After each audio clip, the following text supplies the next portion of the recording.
Você ainda não é inscrito em nosso canal no YouTube? Veja como é fácil e rápido. Acesse o YouTube e pesquise por Adventistas Lauro de Freitas. Ao encontrar nosso canal, clique no botão inscreva-se. Pronto, você já está inscrito. Compartilhe este vídeo com sua família e amigos. Deus continue te abençoando.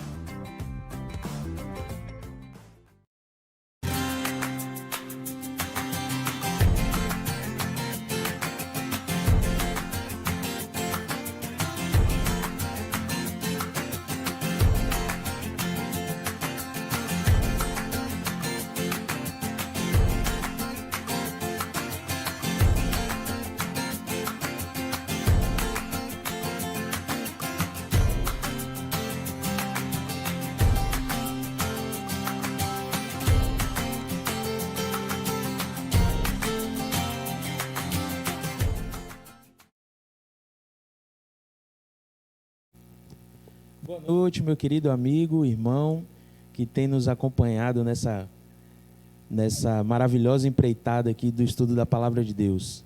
Para nós é um imenso prazer ter você aqui conosco por mais um domingo para juntos podermos estudar e conhecer mais a respeito das mensagens que Deus deixou para os últimos dias da história desta terra.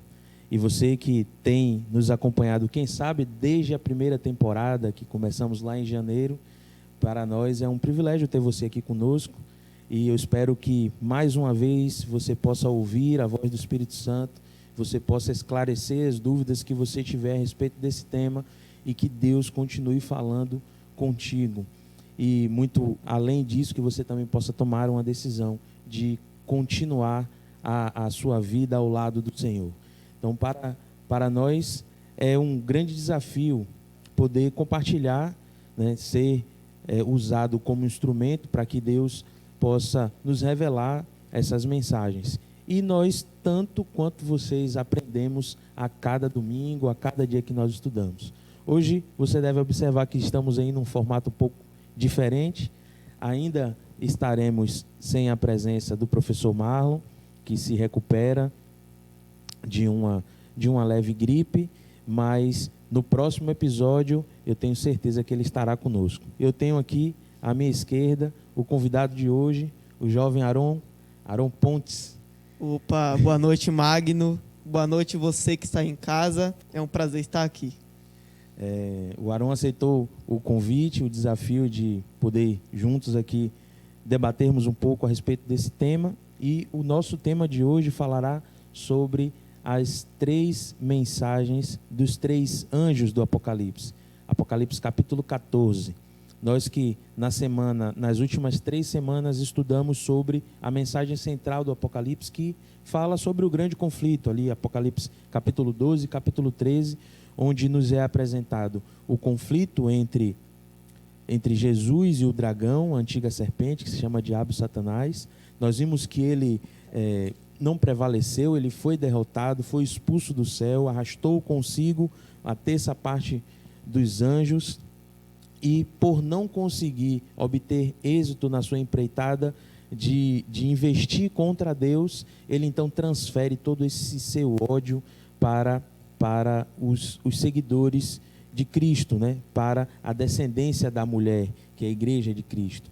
Nós vimos lá no finalzinho do capítulo 14, dizendo que a ira dele era contra aqueles que descendiam da mulher, aqueles que guardavam os mandamentos de Deus e tinham a fé em Jesus. E no capítulo 13 nós vimos o Apocalipse apresentando 2 instrumentos chamados de besta, né, que representam poder, representam reinos, 2 instrumentos usados por Satanás. Se você se lembrar, tem em alguns versos a Bíblia confirmando que esses poderes recebem autoridade do próprio dragão para agirem aqui. Então, a primeira besta, representando um poder religioso, que nós conseguimos identificar na Bíblia, que essa besta estava sentada sobre 7 montes, e esses 7 montes nós identificamos que representam um lugar, né, um ponto geográfico onde este poder está assentado, e nós vimos que esse lugar é a cidade das 7 colinas, né? Roma, a cidade das 7 colinas, onde o papado está lá assentado. Esse representa o primeiro poder. E o segundo poder, uma nação que surgiu de um lugar despovoado com um discurso de liberdade, um discurso, né, de mansidão, falando como um cordeiro, como diz a própria Bíblia, mas na verdade se mostrava ali como um dragão.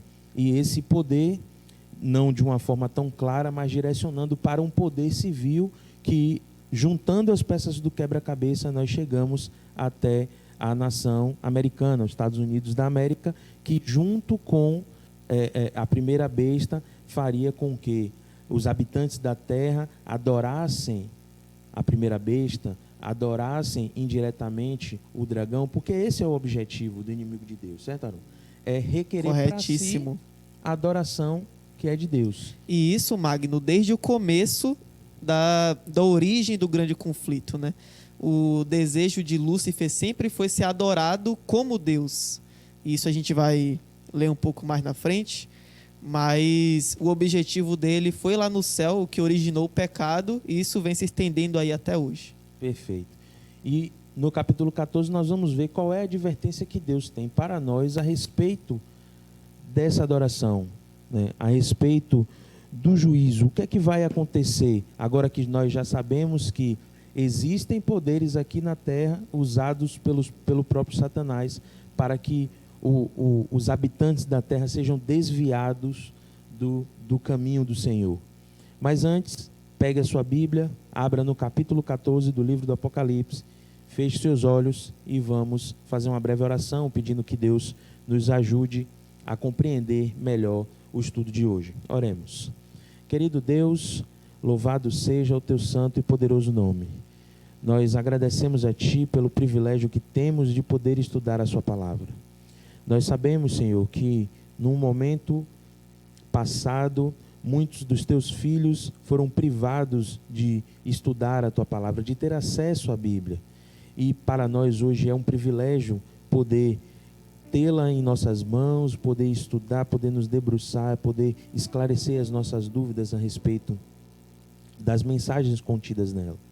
E nós somos gratos a Ti por isso. E nesse momento que iremos abrir a Sua palavra, iremos estudar um pouco mais a respeito das mensagens que o Senhor deixou para os últimos dias da história desta terra, nós queremos Te pedir que o Teu Santo Espírito ilumine as nossas mentes, que Ele se faça presente aqui no meio de nós, Ele seja o nosso professor e que nós saiamos daqui diferente da forma que chegamos e que os nossos amigos que estão acompanhando a este programa de casa, que eles também possam ser tocados pelo poder do Espírito Santo e possam compreender tudo aquilo que iremos estudar aqui. Esta é a nossa oração e nós fazemos na certeza que o Senhor nos ouve e fazemos essa oração em nome de Jesus. Amém. Amém. Estou começando aqui no capítulo 14, a gente já começa a ver nos 3 primeiros versos uma introdução sobre adoração. Ele termina o verso 13 falando de adoração.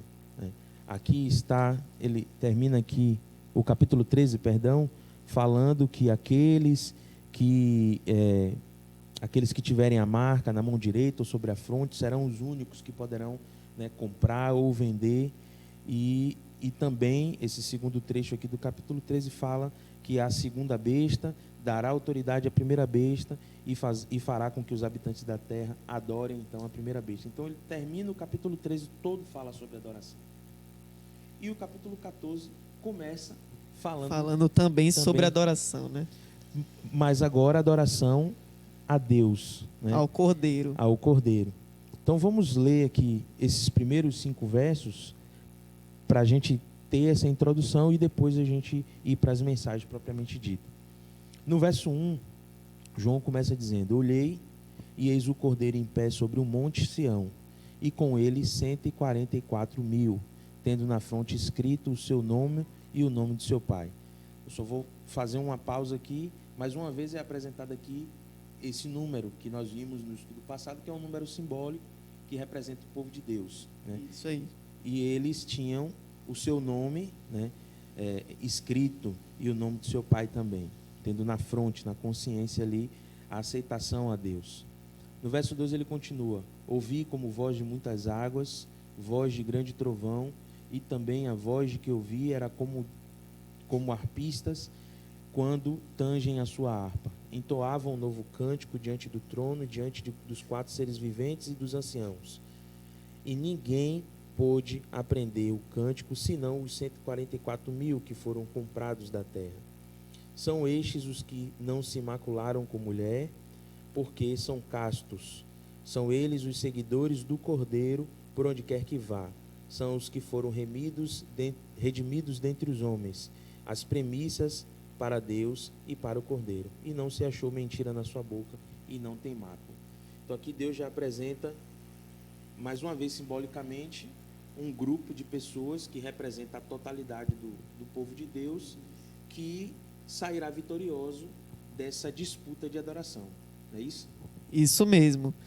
E é interessante aí porque tem muita dúvidas, né, sobre esse tema de 144.000, que pode confundir achando que só serão esses o número dos salvos. Sendo que esse é o número mais profético, né, e a salvação é tudo para aquele que crê. Sim. Então, esses tem no verso 4 aqui dizendo que eles não se macularam com mulher, também é uma citação simbólica, não está falando de uma relação em si, está falando de não se macular com as coisas deste mundo, não permitiu que as coisas desse mundo, né, pudessem tomar deles o direito, o lugar de estar ali ao lado do Cordeiro. E esses homens foram os redimidos, as premissas para Deus e para o Cordeiro. Ou seja, a prioridade ali, os primeiros, né, a prioridade de Deus sempre foi a nossa salvação depois do pecado, né? Tanto que Ele amou o mundo de tal maneira que deu seu único Filho, para que todo aquele que nele crê, como você falou agora, tenha a vida eterna. Então, mais uma vez esse número é apresentado, mas ele não tem nada a ver com literalidade. Não é um número literal, é um número simbólico apenas. E agora, a partir do verso 6, aqui o capítulo 14 apresenta algumas mensagens, diretamente, na verdade, 3 mensagens. João começa dizendo aqui, no verso 6, que viu um anjo voando pelo meio do céu, tendo um evangelho eterno para pregar a todos os que se assentam sobre a terra. Todos, ele detalha: nação, tribo, língua e povo. Esse anjo, Aaron, esse anjo seria um anjo celestial enviado por Deus para que a mensagem de Deus, né, pudesse chegar até nós? Então, Magno, esse anjo, né, o anjo na verdade significa mensageiro. Então esse anjo não significa que um anjo literal vai vir e vai sair pregando para todas as pessoas, não. Na verdade, aqui, esse texto também usa de um símbolo de que o anjo, por ser mensageiro, está referindo ao povo de Deus, né? A nós cristãos que conhecemos a verdade e que vamos ali estar pregando a mensagem de que a mensagem para todo tribo, língua, raça, povo, a mensagem do evangelho eterno que foi citado aí, que o primeiro anjo anunciou, que é a mensagem do sacrifício de Jesus, a mensagem da salvação. Sim. Um fato interessante aqui, já que a gente esclareceu a respeito desse anjo, não é um anjo literal, né, da tradução original e do grego, tem 2 fatores que me chamam a atenção aqui, que o primeiro é que ele está voando, se não é um anjo literal. A gente tem na nossa mente aquela imagem, né, do anjo com asas. A Bíblia também apresenta, né, os anjos com 3, com 4, 6 asas, mas não sendo um anjo literal, né, sendo um mensageiro, e esse mensageiro pode ser, somos nós, na verdade. Somos nós, sim, o povo de Deus. Ser, né? Nós não temos asa. Então, esse voando aqui, a conotação não é literal também. Não. Como anjo. Ele dá uma conotação de velocidade, rapidez, né? De urgência, talvez. Urgência também em pregar a mensagem. E tendo um evangelho eterno. é outro fator que me chama a atenção muito nesse primeiro verso, que é assim, eu vim de uma família de origem católica e eu participei de algumas reuniões que aconteciam lá na casa dos meus parentes, meus avós e tios, e nós usávamos, à época, muito pouco a Bíblia, né? Tinha uma cartilhazinha de culto, vamos dizer assim, né? de missa ali, que era realizada, e tinha alguns textos bíblicos, mas não propriamente a Bíblia. Usava, mas muito pouco. E depois, quando eu fui crescendo e fui tendo contato, conhecendo mais o Evangelho através do meu irmão, foi a primeira pessoa a ser alcançada na minha família, depois de minha mãe e tal, eu ouvi ainda muito essa separação entre Novo e Velho Testamento, né? Quando eu escuto aqui no Apocalipse, o último livro da Bíblia, fazendo a referência ao Evangelho eterno, o eterno é uma coisa que não tem início e não tem fim, né?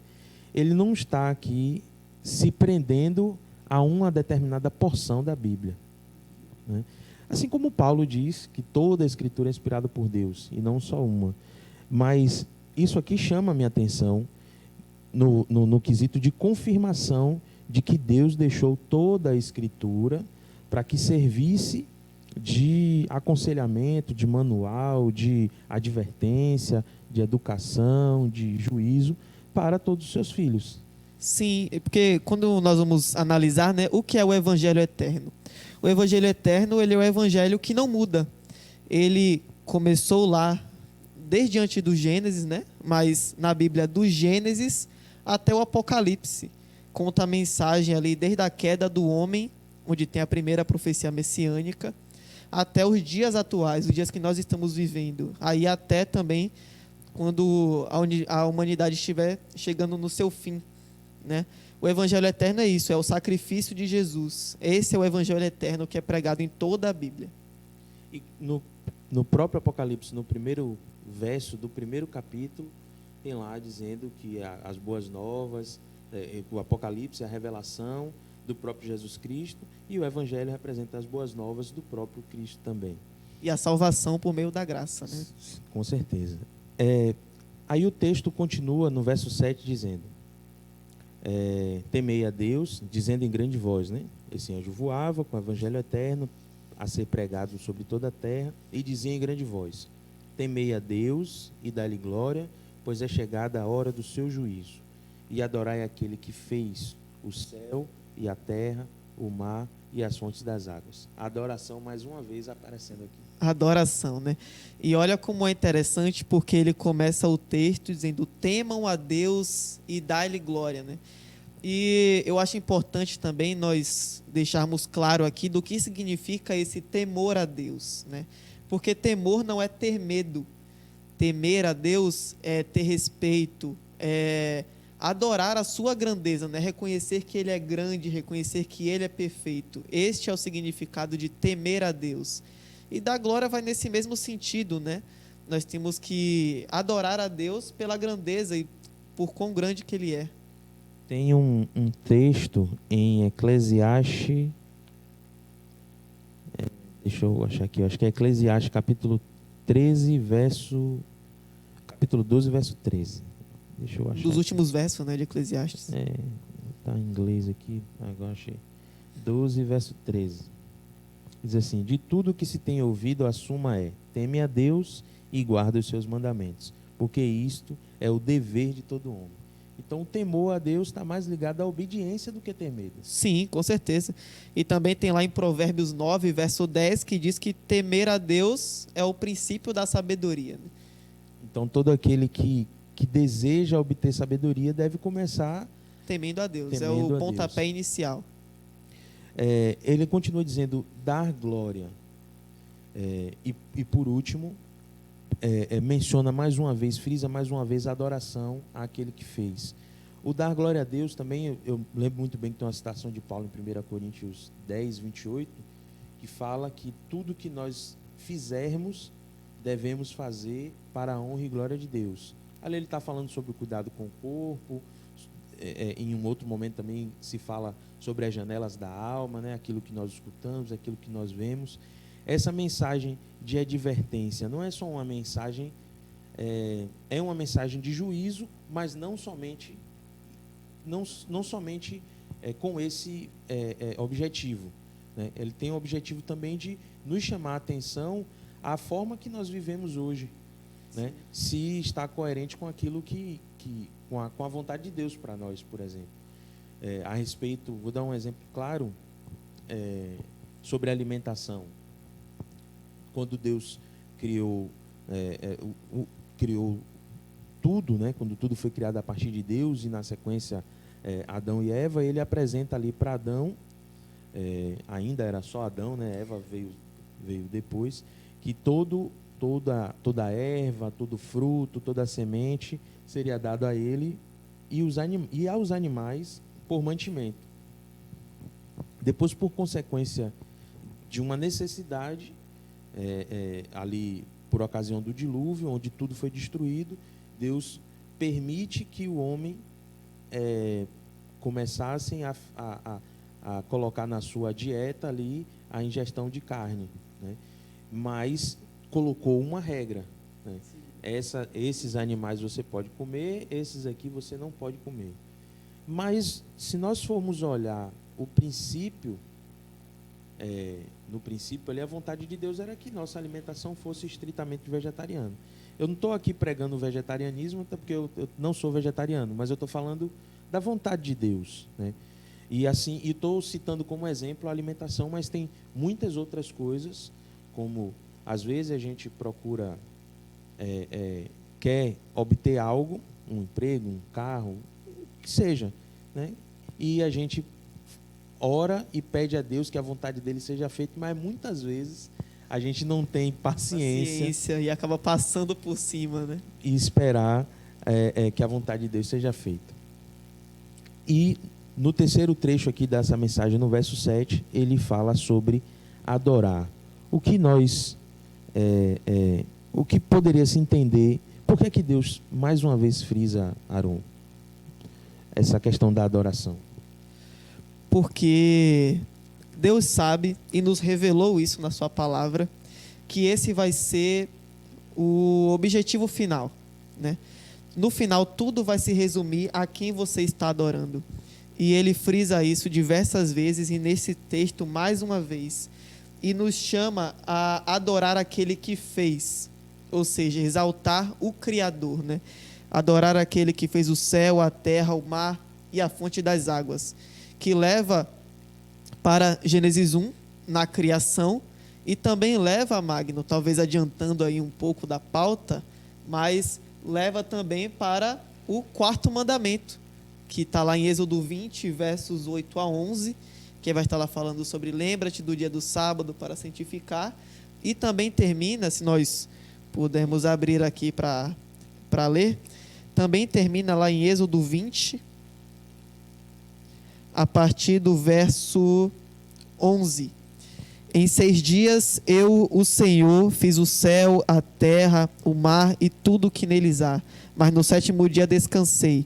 Foi por isso que eu, o Senhor, abençoei o sábado e o separei para ser um dia santo. Então, olha aí, além de frisar a adoração a Deus, é ao Deus Criador que tem uma ligação direta com o sábado, que é o dia que Deus santificou. Então, quando nós paramos para fazer um estudo mais aprofundado da Bíblia, nós conseguimos encontrar muitos mais textos que levam à certeza de que o sábado é o dia que Deus quer que seja adorado. Ele, inclusive, tem um texto em Isaías e em Ezequiel. Um texto em Isaías e em Ezequiel, que ele fala que ele deixou o sábado para que servisse de sinal entre ele e o seu povo, para que eles saibam, né, para que nós saibamos que ele é o Deus que o santifica. E em Ezequiel ele fala para que nós saibamos que ele é o Senhor nosso Deus. E o sábado, quando foi, muitos dizem que o sábado foi instituído, foi feito para os judeus, né?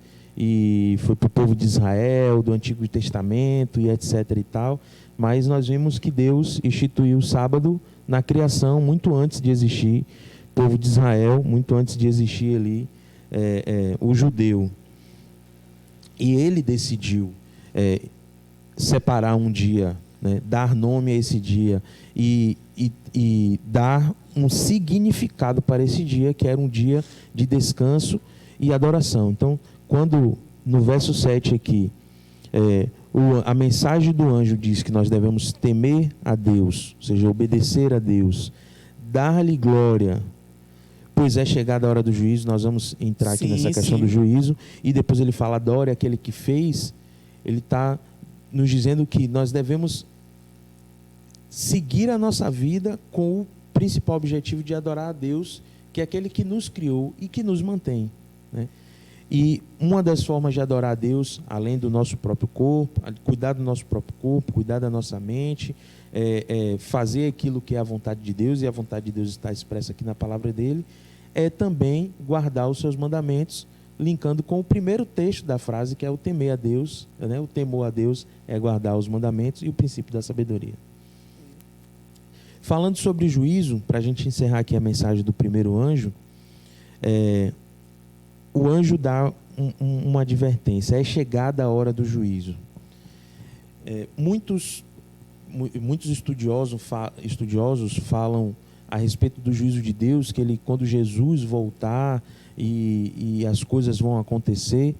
Mas assim, a Bíblia apresenta que Jesus fala que quando ele vier, ele vai separar o bode das ovelhas, né? Mas já vai estar decidido quem estará à esquerda dele e quem estará à direita. Isso não vai ser julgado na hora. Não, isso aí está acontecendo agora, né? No juízo pré-advento, que é antes da volta de Jesus. Que foi profetizado lá em Daniel 8,14. Então, em algum momento, não sei quando, nós teremos uma temporada aqui para estudar o livro de Daniel. Por quê? Nós fizemos 2 temporadas de estudo sobre o Apocalipse. E o livro de Daniel traz muitas profecias que completam as mensagens que estão aqui no Apocalipse. Então, aguarde aí que logo a gente deve anunciar quando faremos isso.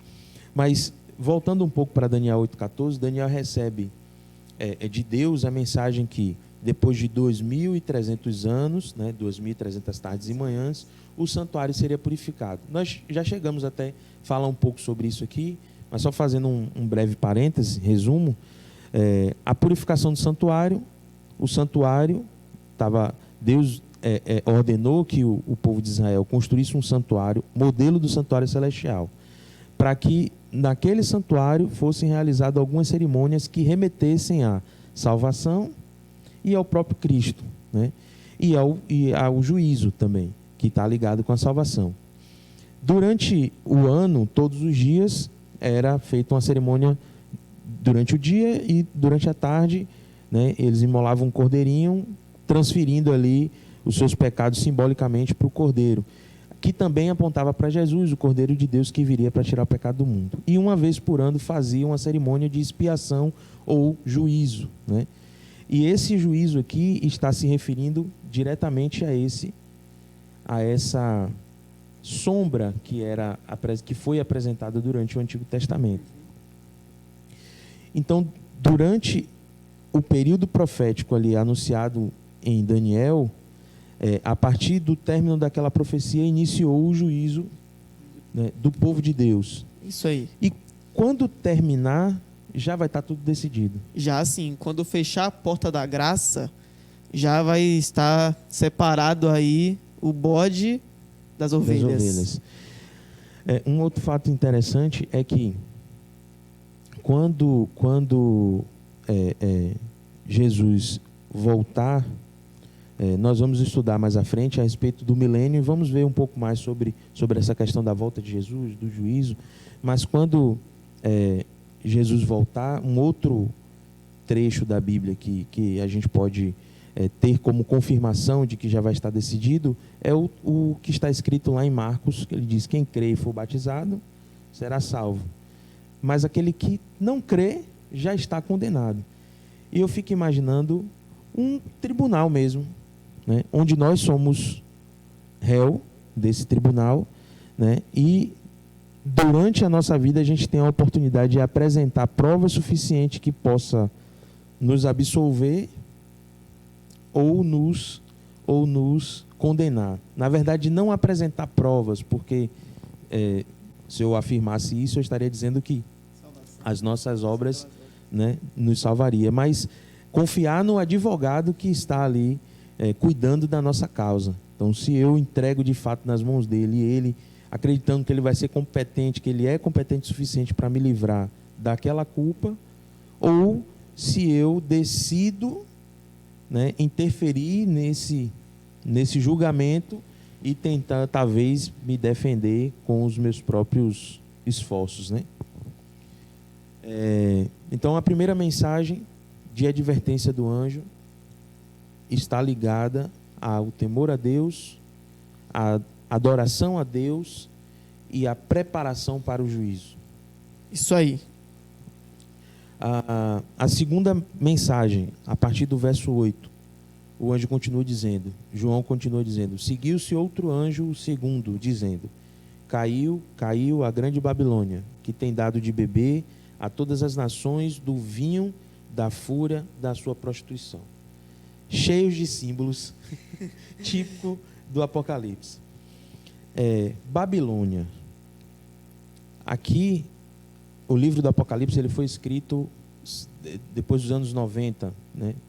Nos anos 90 depois de Cristo, entre os anos 90 e os anos 100. João estava preso, nós já falamos sobre isso aqui, na ilha de Patmos, era considerado um preso político, né? Era porque ele não deixou que os dogmas e as doutrinas do Império Dominante, né, não se deixou sucumbir sobre esses dogmas e doutrinas, e então ele recebe a revelação e começa a escrever o livro do Apocalipse. Aqui, Babilônia já havia sido destruída totalmente há mais de 500 anos, se eu não estou enganado. Se eu não estou enganado, você pode me ajudar aí depois pesquisando na história da humanidade. Acho que o reinado da Babilônia durou até o ano 539, quando foi invadido pelos Medo-Persas, por Dario e Ciro ali. E logo depois que a Grécia derrotou os Medo-Persas, o Alexandre o Grande destruiu de vez o que restou de Babilônia, ele destruiu, e hoje ela está soterrada, né? Então, essa Babilônia aqui não tinha mais como cair. Não, ela já havia caído há muitos anos, né? Então não é a Babilônia literal, física? Essa não é a Babilônia física, né? Mas ela é usada, inclusive, em outros textos da Bíblia, como, por exemplo, em Pedro, né? Acho que 2 Pedro, ele faz referência também à Babilônia. E, nesse sentido, não é a Babilônia física, como nós já comentamos aqui, que já havia sido destruída, mas sim a Babilônia espiritual, que, inclusive, o pastor Cizeski, no último podcast, tratou sobre esse assunto muito bem, e eu recomendo que vocês vão lá assistir. Mas esse aqui está se tratando de uma Babilônia espiritual, que aí já é a confusão mesmo de várias doutrinas e coisa desse tipo. Tem um trecho interessante aqui no material de estudo. Ele fala sobre a queda de Babilônia. Ele fala alguns trechos, né?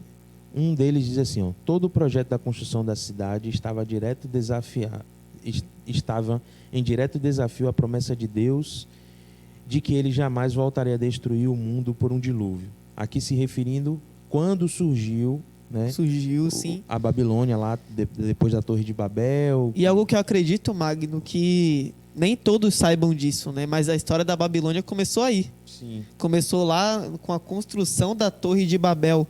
E aqui nesse mesmo material, ele fala que eles desejavam que o nome da cidade fosse Babilu, que significa portal dos deuses. Mas por desafiar a Deus e Deus confundir a língua dos construtores da torre, ele mesmo pôs o nome de Babel, ou Babilônia, né? Que significam ali a mesma coisa, que significa confusão.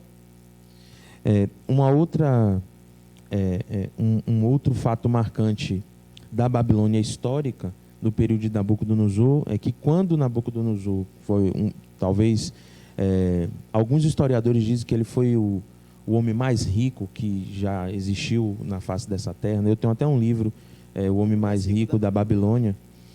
Conta um pouco da história dele. Mas ele também era conhecido por ser um rei de fortes mãos, que derrotava os seus oponentes ali, os seus inimigos. Foi inclusive através da Babilônia que Deus permitiu que mais uma vez o povo de Israel fosse levado cativo, ali no período de Jeremias. E um outro fato importante que denota a arrogância de Babilônia, primeiro com os seus idealizadores, e depois com Nabucodonosor, quando ele recebe a revelação de Daniel. Ele tem um sonho e ele não se lembrava do sonho, então ele é levado até Daniel, e Deus dá a revelação a Daniel e apresenta essa revelação a ele, que o sonho representava que o seu reinado passaria, né? Que outros reis, outros impérios sucederiam a Babilônia. Então ele, em desafio a Deus, constrói uma estátua totalmente de ouro, porque o sonho dizia que a estátua tinha vários metais, né? Cada metal representava um império, mas ele constrói uma estátua toda de ouro, desafiando a Deus. De que o reino dele seria eterno. Né? Seria eterno. E por isso aqui que a Bíblia usa a Babilônia, essa Babilônia, que é algo conhecido, historicamente conhecido por arrogância, para simbolizar essa Babilônia espiritual, porque é um poder também arrogante. Sim. E ele continua o verso dizendo que esse poder tem dado de beber, está no presente, tem dado de beber às nações do vinho da sua prostituição. Prostituição aqui não está ligado com o ato sexual, e sim com a imoralidade e pureza. O desvio, né, do padrão divino. E o adultério daquilo que Deus idealizou para o seu povo, né? Sim. A mensagem desse segundo anjo. Do primeiro anjo nós sabemos que está direcionada a todos nós, mas esse segundo anjo está direcionada a alguém específico? Bom, esse aí, né, caiu a grande Babilônia, também é uma mensagem para Satanás, né, de que o reino dele havia chegado ao fim. Se vocês puderem acompanhar e abrir a Bíblia também em Isaías, capítulo 14, ele vai estar aí trazendo um pouco de umas referências sobre ao rei da Babilônia. E aí, Isaías 14, verso 4, diz o seguinte: quando esse dia chegar, zombem do rei da Babilônia, recitando esta poesia: veja como desapareceu o rei cruel, veja como acabou a sua violência. E também no verso 12, ele faz uma referência a Satanás de um modo até mais específico, que conta a história de como começou o pecado lá no céu. Versículo 12: rei da Babilônia, brilhante estrela da manhã, você caiu lá do céu, você que dominava as nações foi derrubado no chão. Antigamente você pensava assim, no verso 13: subirei até o céu e me sentarei no meu trono acima das estrelas de Deus. Reinarei lá longe no norte, no monte onde os deuses se reúnem. Subirei acima das nuvens mais altas e serei como o Deus Altíssimo. Então aqui é uma referência ao que Satanás queria lá no céu. E ele é chamado nesses versos de rei da Babilônia. Então acredito que isso seja uma mensagem para ele também de que o reino dele havia chegado ao fim. Essa Babilônia aqui me lembra as bestas também que estudamos. Sim. Né? Que recebe a autoridade do dragão, do dragão para agir contra os habitantes dessa terra. No verso 5 do capítulo 17, ele traz uma outra informação sobre Babilônia. Ele diz assim: na sua fronte achava-se escrito um nome e um mistério: Babilônia, a grande mãe das meretrizes e das abominações da terra. Então, nós já vimos que ela não é nada de bom e ainda tem filhas seguidoras. Então, aqui não é só... não está ligado a apenas um poder. Está ligado a um poder e todos aqueles que os acompanham. Como as mensagens aqui, elas estão ligadas à adoração, fica fácil até montar esse quebra-cabeça, né? De entender quem você talvez esteja pensando, mas entender quem a pessoa ou qual o poder que tem tentado desviar a adoração de Deus para si próprio. Eu lembrei aqui agora de um texto que está em 2 Tessalonicenses 2, verso 3. Cadê? 2 Tessalonicenses 2. A partir do verso 3, acompanhe aí conosco. Ele diz assim, o subtítulo na minha Bíblia aqui está assim, ó, a vinda do Senhor e a revelação da apostasia, o homem da iniquidade. No verso 3 ele diz assim, ó, ninguém de modo nenhum vos engane, porque isto não acontecerá sem que primeiro venha a apostasia e seja revelado o homem da iniquidade, o filho da perdição, o qual se opõe e se levanta contra tudo o que se chama Deus ou é objeto de culto, a ponto de assentar-se no santuário de Deus, ostentando-se como se fosse o próprio Deus. Quero chamar a atenção para esse texto aqui, porque é o seguinte, a Bíblia, a palavra de Deus está dizendo o seguinte, que o homem da perdição, o filho da perdição, o homem da maldade, ele se opõe contra tudo o que se chama Deus ou é objeto de culto, ou seja, tudo que provém de Deus, ele se opõe. Né? A ponto de assentar-se no santuário de Deus, ostentando-se como se fosse o próprio Deus, querendo para si uma glória que é de Deus, né? Pessoas que dizem que perdoam pecados e que ela está requerendo para si, porque só Deus tem a prerrogativa de perdoar os nossos pecados. Nenhum outro homem tem esse poder de fazer isso. E quando nós nos opomos a algo que instituído por Deus, estamos nos colocando na posição desse homem aqui, esse homem da maldade, esse filho da perdição. Então, se Deus chega para mim e diz assim, você não deve matar, você não deve roubar, você não deve ter outros deuses diante de mim, eu vou falar sobre os mandamentos, que é o mais claro e mais popular, né? Entre todos que habitam essa terra, apenas aqueles que ainda não tiveram a oportunidade de conhecer a Cristo. Mas todos nós que já tivemos acesso à Bíblia, conhecemos os 10 mandamentos. Sabemos que ali foi a lei de Deus, que não tem nenhum trecho da Bíblia que diz que ele não deve mais ser seguido, né? E inclusive outros trechos afirmando que é o Evangelho eterno, né? Que toda a Escritura é inspirada por Deus e é útil. Nada disso foi deixado para trás. Então, quando eu me oponho a cumprir as ordens de Deus, através de seus estatutos, seus mandamentos, seus juízos, eu estou me igualando a essa pessoa, né? E essa pessoa é o representante dessa Babilônia espiritual que tem prostituído toda a nação, né, com seu vinho, com sua vai ter confusão, né? Depravação, com suas mentiras. Essa era a palavra que eu queria usar, né? Tem prostituído e desviado toda a humanidade com essas mentiras. Mas para a gente concluir, nós já estamos chegando ao final do estudo de hoje, tem a mensagem do terceiro anjo. Está lá no verso 9. Que diz o seguinte: seguiu-se a este anjo outro, o terceiro, dizendo em grande voz: se alguém adora a besta, a adoração mais uma vez aparecendo aqui, adora a besta e a sua imagem e recebe a sua marca na fronte ou sobre a mão, também esse beberá do vinho da cólera de Deus, preparado sem mistura do cálice da sua ira, e será atormentado com fogo e enxofre diante dos santos anjos e da presença do Cordeiro. A fumaça do seu tormento sobe pelos séculos dos séculos, e não tem descanso algum, nem de dia nem de noite, os adoradores da besta e da sua imagem, e quem quer que receba a marca do seu nome. Aqui, uma advertência agora direta aos seguidores da besta. Isso aí.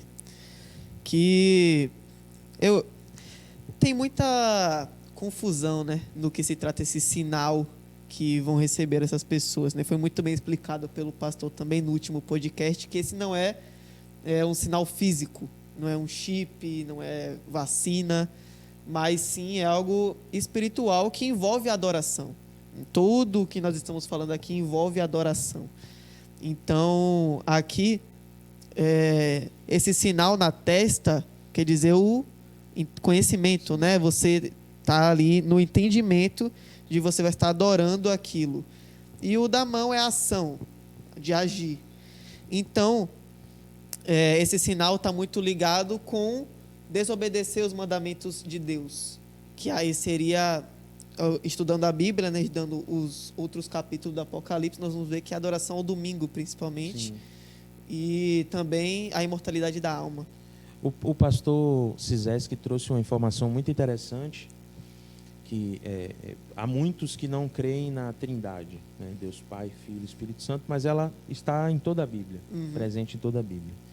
Interessante que o inimigo de Deus, como diz o 2 Tessalonicenses, ele se opõe a tudo que se chama Deus ou lhe é objeto de culto. Então, tudo aquilo que Deus criou, uma vez que ele não obteve êxito na sua empreitada, que era ser adorado, ele passou a destruir. Então, Deus criou homem e mulher, o casamento entre homem e mulher, a relação heterossexual. Outros tipos de relações foram criadas que não por Deus, né? Deus criou, instituiu um dia para ser observado e guardado como forma de adoração a Ele.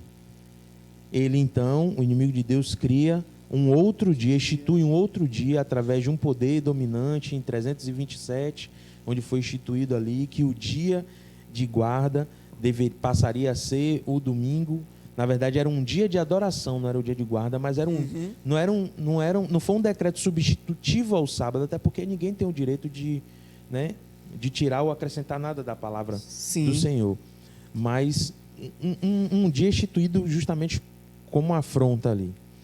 E aqui no Apocalipse 13, o pastor falando, né, agora trazendo pelo que ele disse, ele também apresenta uma tríplice, um triuno ali, um trio, né, também em oposição à Trindade, aquilo divina, que provém de Deus. Às vezes é muito óbvio, mas também requer tem que fazer um estudo minucioso, contrição, busca do Espírito Santo, para que fique claro, porque muitas vezes a gente olha o mesmo texto e não consegue enxergar. Mas as três mensagens têm sido, pelo menos para mim, têm sido claras. Esclarecedoras sobre esse assunto. Ao povo, para que ele reconheça quem deve ser adorado, porque os últimos dias da história desta terra já estão chegando. Segundo, a Satanás e ao poder blasfêmio que tem prostituído as verdades, contando mentira como se fosse verdade e desviando o povo de conhecer a Deus. E terceiro, aqueles que querem continuar no erro. Aqueles que querem adorar a besta, a sua imagem, né? Aceitar na mão. E que a sentença vai chegar, né? E essa hora vai chegar. Mas nós começamos falando de um povo separado e encerraremos falando do verso 12, que apresenta aqui a perseverança daqueles que foram selados. O que é que eu e você devemos fazer para que façamos parte desse grupo dos 144 mil? Mais uma vez, esclarecendo, um grupo simbólico que representa o povo de Deus. No verso 12 ele diz aqui, aqui está a perseverança dos santos. O santo, significado da palavra santo aqui, é separado. Os que guardam os mandamentos de Deus e a fé em Jesus. Então, os que guardam os mandamentos de Deus e a fé em Jesus são aqueles que perseveraram, que não se macularam com mulheres, que não acharam na sua boca mentira, que não tem mácula, e esses ouvirão de Jesus: vinde benditos, meu Pai, entrai, tomai posse do reino que vos está preparado desde a fundação deste mundo. É bom conhecer, é bom saber disso, né, Aaron? Sim.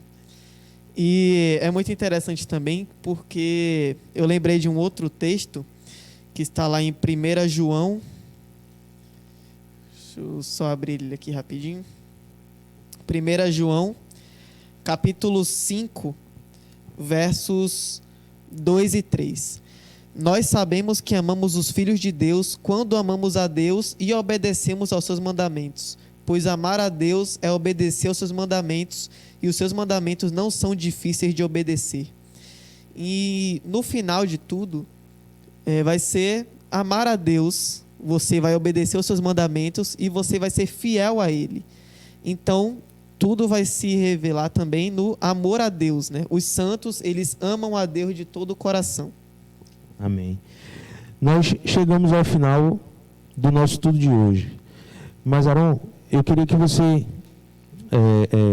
se dirigisse para o pessoal que está nos assistindo e falasse com eles a respeito, apelasse, na verdade, ao coração deles a respeito do que nós aprendemos aqui hoje. Nós vimos que a mensagem de advertência, as 3 mensagens angelicais aqui, que vem logo depois do grande conflito, ou seja, é como se Deus estivesse dizendo, o conflito está aí, e aqui está a advertência, aqui está por onde que você deve seguir, né? Que mensagem você deixaria para as pessoas que estão nos assistindo a respeito do que nós estudamos aqui hoje? Então, meus queridos amigos que estão estudando a Bíblia conosco nessa noite, como foi falado com muita firmeza aqui no nosso estudo e também nos outros estudos nesse podcast, tudo no final vai ser sobre a adoração a Deus, sobre a quem você escolhe adorar, se é o Deus Criador ou se é o inimigo de Deus, a besta e o dragão.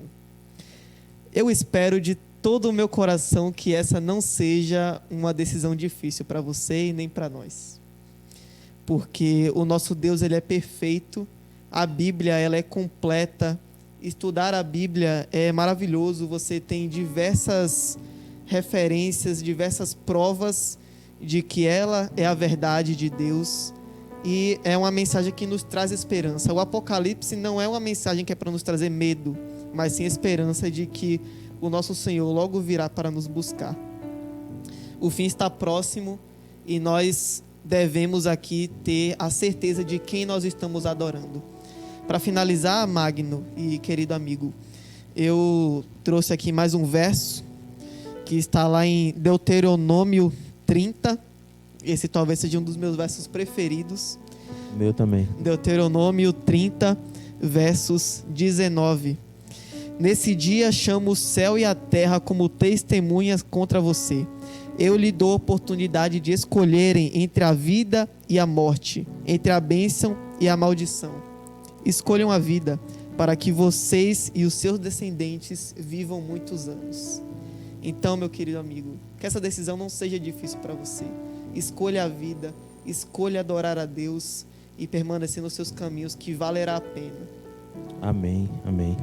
Aron, obrigado pela disponibilidade e por se dispor a estar aqui conosco estudando a Bíblia. Foi muito esclarecedor o estudo de hoje a respeito dessas mensagens, e eu espero de fato que, como você mesmo falou, usando as suas palavras, que essa decisão em nenhum momento seja difícil para nós, entre escolher a Deus ou não escolher a Deus, que já é automaticamente uma escolha. Uma escolha, né? Sim.